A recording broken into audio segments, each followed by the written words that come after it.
Hi అండి, అందరికీ నమస్తే. Welcome to Narayana Telugu television.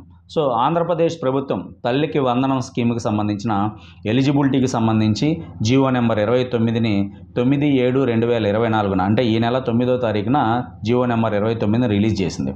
యాక్చువల్గా ఈ తల్లికి వందనం అనే స్కీమ్కి సంబంధించి ఏంటంటే మొదటి తరగతి నుంచి అంటే 1వ క్లాస్ నుంచి ఇంటర్మీడియట్ వరకు చదువుకునే ఆంధ్రప్రదేశ్లో చదువుకునే పిల్లలకు సంబంధించి 15,000 రూపాయలు ఇవ్వడానికి సంబంధించిన స్కీమ్ అది.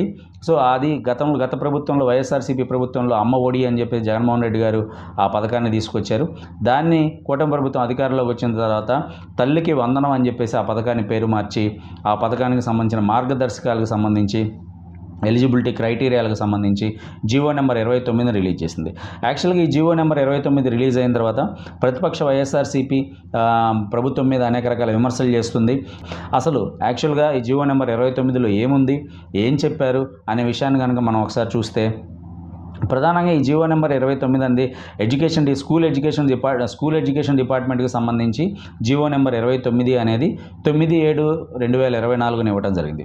సో ఈ జీవోకి సంబంధించి ప్రధానంగా రెండు విషయాలకు సంబంధించి ఒక తల్లికి వందనమే కాదు, అదేవిధంగా స్టూడెంట్ కిట్స్ అనమాట. అంటే స్టూడెంట్కి ఇచ్చే బ్యాగ్ కానివ్వండి, షూస్ కానివ్వండి, బెల్ట్ కానివ్వండి, యూనిఫామ్ కానివ్వండి, వీటికి సంబంధించి కూడా ఈ జీవో నెంబర్ 29 అనేది ప్రభుత్వం ఇవ్వడం జరిగింది, ఆంధ్రప్రదేశ్ ప్రభుత్వం. సో ఈ స్కీమ్లో ప్రధానంగా ఈ జీవోలో ప్రధానంగా చెప్తుంది ఏంటంటే ఎందుకు ఇంత గందరగోళ పరిస్థితుంది, ఎందుకు ప్రతిపక్షం అధికార పక్షం మీద ప్రభుత్వం మీద ఆరోపణలు చేస్తుందంటే ఇక్కడ అత్యంత కీలకంగా ఒక పాయింట్ అనేది ఈ జీవోలో మెన్షన్ చేశారు. ఏంటి ఆ పాయింట్ అంటే తల్లికి వందనం స్కీమ్ గురించి, as part of a government assured flagship programs the government under Talliki Vandanam scheme is providing financial assistance of Rs 15,000 per annum to each mother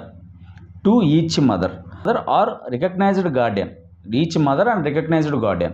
so ప్రధానంగా ఇక్కడ ఈ financial assistance of Rs 15,000 per annum to each mother or recognized guardian అనేది ఇక్కడ ప్రధానంగా విమర్శలు ప్రభుత్వాన్ని ప్రతిపక్షం అనేది విమర్శ చేస్తూ ఉంది.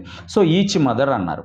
యాక్చువల్గా ఇక్కడ financial assistance of Rs 15,000 per annum to each student అని ఉంటే ఎలాంటి ఇబ్బంది ఉండేది కాదు, క్లారిటీ ఉండేది. కానీ ఇక్కడ ఈచ్ మదర్ అన్నారు, లేదా మదర్ కనుక పేరెంట్స్ కనుక లేకపోతే గార్డియన్ అయినా పర్లేదని చెప్పడం జరిగింది. అంటే ఇక్కడ ఈచ్ మదర్ అని అంటే ప్రతి పిల్లవాడికి సంబంధించిన మదరా, లేకపోతే మదర్ అనే వాళ్ళకి ఒక్కళ్ళకే ఇస్తారా, ఎంతమంది పిల్లలు ఉన్నా ఓన్లీ వన్ మదర్ కాబట్టి ఇద్దరు ముగ్గురు పిల్లలకు కూడా ఒకే మదర్ కాబట్టి ఆ మదర్కే ఇస్తారా అనేది ప్రభుత్వం దగ్గర నుంచి క్లారిటీ రావాల్సిన అంశం ఉంది. ఈ పాయింట్కి సంబంధించే ప్రధానంగా అనేక విమర్శలు ప్రతిపక్ష వైఎస్ఆర్సీపీ ప్రభుత్వాన్ని అనేక రకాలుగా విమర్శలు చేస్తూ ఉంది. సో కేవలం ఈ ఒక్క పాయింటే ఈచ్ మదర్ ఆర్ గార్డియన్ అన్నారు. ఈచ్ మదర్ ఆర్ గార్డియనా, లేకపోతే ఈచ్ స్టూడెంట్ అంటే అక్కడ ఇద్దరు పిల్లలున్నా ముగ్గురు పిల్లలున్నా మదర్ ఒకళ్ళే ఉంటారు, ఒక్క మదర్కే ఇస్తారా, లేకపోతే ప్రతి పిల్లవాడిని ఒక యూనిట్గా పరిశీలించి ప్రతి పిల్లవాడి తల్లికి కూడా ఈ బెనిఫిట్ అనేది చేస్తారా అనేది ఇంకా క్లారిటీ రావాల్సిన అంశం ఉంది. ప్రభుత్వం నుంచి దీని మీద పూర్తి స్థాయి వివరణ ఇవ్వాల్సిన అవసరం ఉంది. అదేవిధంగా గత ప్రభుత్వంలో పేరెంట్స్ ఆధార్ మీద ఈ అమ్మఒడి పథకం అనేది నడిచేది. బట్ ఇప్పుడు తల్లికి వందనం పథకం కింద ఏంటంటే ఎవరైతే బెనిఫిషరీస్ ఉన్నారో వాళ్ళందరూ ఖచ్చితంగా ఆధార్ కార్డు కలిగి ఉండాలి అని చెప్పేసి ప్రభుత్వం అనేది ఒక నిబంధన పెట్టింది. సో ఆధార్ కార్డు కలిగి ఉండాలి. ఒకవేళ ఆధార్ కార్డు లేకపోతే కనుక ఆధార్ కార్డుకు సంబంధించిన ఆ కేంద్రాలు ఆయా ప్రాంతాలకు దూరంగా ఉంటే కనుక ఖచ్చితంగా ఆధార్ నమోదయ్యే విధంగా స్కూల్ ఎడ్యుకేషన్ అనేది చర్యలు తీసుకోవాలని చెప్పి ప్రధానంగా ఇవ్వడం జరిగింది.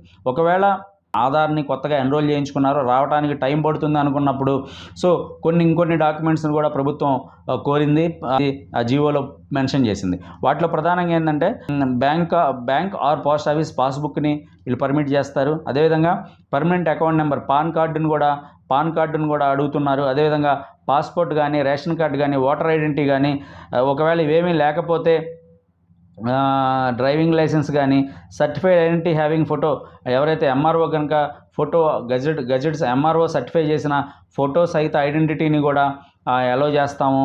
సో ఆధార్ రావడానికి లేట్ అయితే కనుక ఈ పైన డాక్యుమెంట్లన్నీ కూడా ప్రొడ్యూస్ చేయొచ్చు అని చెప్పేసి ప్రధానంగా ఈ జీవోలో ప్రధానంగా మెన్షన్ చేశారు. సో ప్రధానంగా ఈ జీవోలో ఉన్నది ఏంటి అంటే ఈ జీవోలో అత్యంత చర్చకి దారితీసిన అంశం ఏంటంటే సో 15,000 per mother అన్నారు. సో 15,000 per mother అనేది ఈ ప్రధానంగా ఈ చర్చకి అనేది ఒక కన్ఫ్యూజన్ వాతావరణం అనేది నెలకొంది. యాక్చువల్గా 2024 ఎలక్షన్స్ క్యాంపెయిన్లో కూటమి ప్రభుత్వం అనేది ఖచ్చితంగా చదువుకునే ప్రతి పిల్లవాడికి కూడా ఇస్తాను అని చెప్పింది. ఇప్పుడు చదువుకునే ప్రతి పిల్లవాడికి కూడా, అదే TDP MLA present minister Nimmala Ramanaidu గారు కూడా ఒక సోషల్ మీడియాలో ఒక వీడియో వైరల్ అయింది. ప్రతి ఇంటికి వెళ్ళి నీకు నీకు నీకు అని చెప్పి మీ ఇంట్లో ఎంతమంది ఉంటే అంతమందికి తల్లికి వందనం కింద 15,000 రూపాయలు ఇస్తామని ఒక వీడియో కూడా సోషల్ మీడియాలో వైరల్ అయింది. సో ఇప్పుడు ఈ జీవోలో ఏంటంటే ఒక్క పాయింట్ అనేది కన్ఫ్యూజన్ అనేది క్రియేట్ చేసింది. ఆ ఒక్క పాయింట్ ఏంటంటే financial assistance to each mother అన్నారు. సో ఈచ్ మదర్ అనే వాళ్ళు ఒక స్టూడెంట్ని ఒక యూనిట్గా తీసుకుంటారా, లేకపోతే మదర్నే ఒక యూనిట్గా తీసుకుంటారనేది ప్రభుత్వం దగ్గర నుంచి వివరణ రావాల్సిన పరిస్థితి ఉంది. సో ఈ పాయింటే ప్రస్తుతం ఒక కన్ఫ్యూజ్ వాతావరణం నెలకొనడానికి ప్రధానమైన కారణం. Thank you very much.